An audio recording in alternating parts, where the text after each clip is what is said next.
রায়েরবাগ অঞ্চলের সর্বস্তরের জনতার আয়োজনে আয়োজিত আজকের এই বিশাল কর্মবিরতি এবং মানববন্ধনের এলাকার গণ্যমান্য ব্যক্তিবর্গ, অত্র রায়েরবাগ অঞ্চলের ব্যবসায়ী বৃন্দ, সাংবাদিক ভাইরা, আইনশৃঙ্খলা বাহিনীর সম্মানিত সদস্যবৃন্দ, রায়েরবাগ অঞ্চলের সর্বস্তরের জনতা, বিশেষ করে বিভিন্ন স্কুল মাদ্রাসা থেকে আগত কোমলবতী শিক্ষার্থী, আমাদের সোনামণিরা, আসসালামু আলাইকুম রহমতুল্লাহি ওয়া বারাকাতুহু। সংগ্রামী জনতা, আপনারা জানেন ইসরায়েল ফিলিস্তিনি মজলুম মানবতার উপর যে আক্রমণ চালাচ্ছে, এটা কোনো যুদ্ধ নয়, এটা হচ্ছে একটা মানবিক বিপর্যয় সৃষ্টি করেছে। এর মাধ্যমে এরা বিশ্ব থেকে মুসলমানদের নাম নিশানা মুছে দিতে চায়। আপনারা জানেন কিনা আমি জানি না কিভাবে ইসরায়েল রাষ্ট্রের জন্ম হয়েছে। 1948 সালের 12ই মে আমেরিকা সহ ইসলাম বিরোধী এই শক্তির স্পষ্ট অংশগ্রহণের মাধ্যমে 12টা 1 মিনিটে 1948 সালের 12ই মে 12টা 1 মিনিটে এই ইসরায়েল রাষ্ট্র ঘোষণা করা হয়। আপনাদের জানতে হবে, ইসরায়েল রাষ্ট্র ঘোষণার 10 মিনিটের মাথায় তৎকালীন মার্কিন প্রশাসন ইসরায়েলের এই অবৈধ রাষ্ট্রকে তারা স্বাধীন রাষ্ট্র হিসেবে স্বীকৃতি দেয়। এ ধরনের ইতিহাস শুধু কলঙ্কিত নয়, আমার বাড়ি থেকে আমাকে উচ্ছেদ করে যেভাবে কোনো দখলদার বাহিনী আমার বাড়ি দখল করার মতো অবস্থা সৃষ্টি করে, ঠিক একইভাবে ইসরায়েলি বাহিনী ফিলিস্তিনি জনতাকে তাদের ভূখণ্ড থেকে সুপরিকল্পিতভাবে উৎখাত করে ওখানে ইসরায়েলি বাহিনী একটি অবৈধ রাষ্ট্রের সূচনা করে। প্রিয় ভাইরা আমার, আমরা যারা মুসলমান, আমরা শুধু মুসলমান হিসেবেই নয়, ধর্ম বর্ণ নির্বিশেষে আজকে সারা বিশ্ব আজকে ফিলিস্তিনিদের পক্ষে এসে দাঁড়িয়েছে।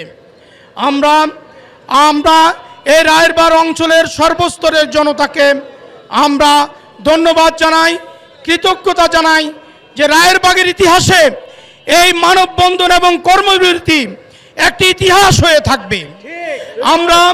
আমরা আল্লাহর শুকরিয়া আদায় করি যে আমরা এই ইসরায়েলের বিরুদ্ধে মজলুম ফিলিস্তিনের পক্ষে আজকে রাজপথে আমরা দাঁড়াতে সক্ষম হয়েছি।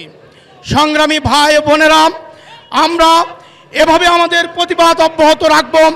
আমরা আমাদের বর্তমান সরকারকে আমরা বিনীতভাবে রিকোয়েস্ট করব, আপনারা আপনাদের সম্ভাব্য পদক্ষেপ নিন যাতে করে ফিলিস্তিনে যে বর্বরতা চলছে ইসরায়েল কর্তৃক, এই বর্বরতা বন্ধ করা হয়। সংগ্রামী ভাই ও বোনেরা, আমরা সবচেয়ে গুরুত্বপূর্ণ যে কাজটি বাংলাদেশে থেকে করতে পারি সেটা হচ্ছে আমরা ইসরায়েলি পণ্য বয়কট করব। আমরা কোনো ইসরায়েলি পণ্য ব্যবহার করব না, আমরা পণ্য বয়কট করব। একইভাবে আমি রিকোয়েস্ট করব, আমরা অতি উৎসাহিত না হয়ে, যেমন তথাকথিত কিছু সুযোগ সন্ধানী মানুষ এই পণ্য বয়কটের নামে যদি লুটপাটে অংশ নেয়, সেক্ষেত্রে আমরা এর সহযোগী হব না।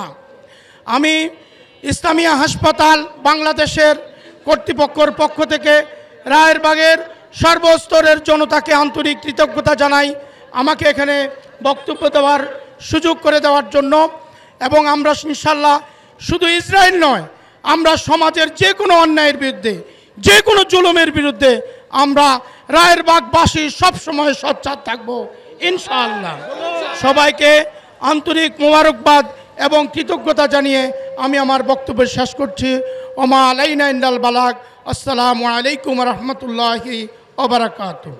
ইসরায়েলি বর্বর বাহিনী কর্তৃক ফিলিস্তিনের সাধারণ জনগণ এবং মুসলিম জনগণের উপর যে নৃশংস হত্যাকাণ্ড চালাচ্ছে তারই প্রতিবাদে শরিক হওয়ার জন্য আমি মোহাম্মদ সিদ্দিকুর রহমান, অধ্যক্ষ new vision school and college, আমার বিদ্যালয়ের ছাত্রছাত্রীদের নিয়ে আজকের এই মানববন্ধন কর্মসূচিতে অংশগ্রহণ করছি এবং অচিরেই এই নৃশংস হত্যাকাণ্ড বন্ধ হোক তার জন্য সারা বিশ্বব্যাপী বিশ্ব নেতাদের প্রতি দৃষ্টি আকর্ষণ করছি।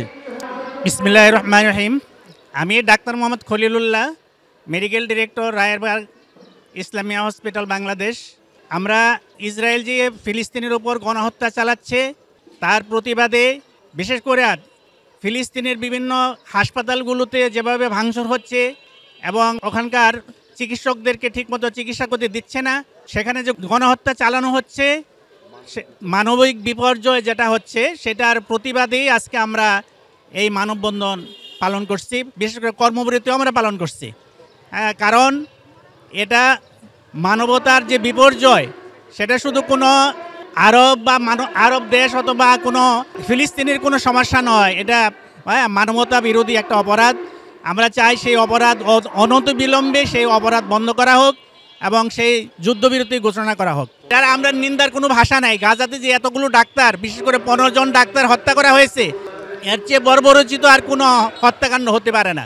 আমরা এইভাবে শুধু নীরবে তাদের এই অত্যাচারকে সহ্য করতে থাকি, তাহলে ফিলিস্তিনকে দিয়ে শুরু করা হয়েছে, বাংলাদেশকে দিয়ে শেষ করা হবে।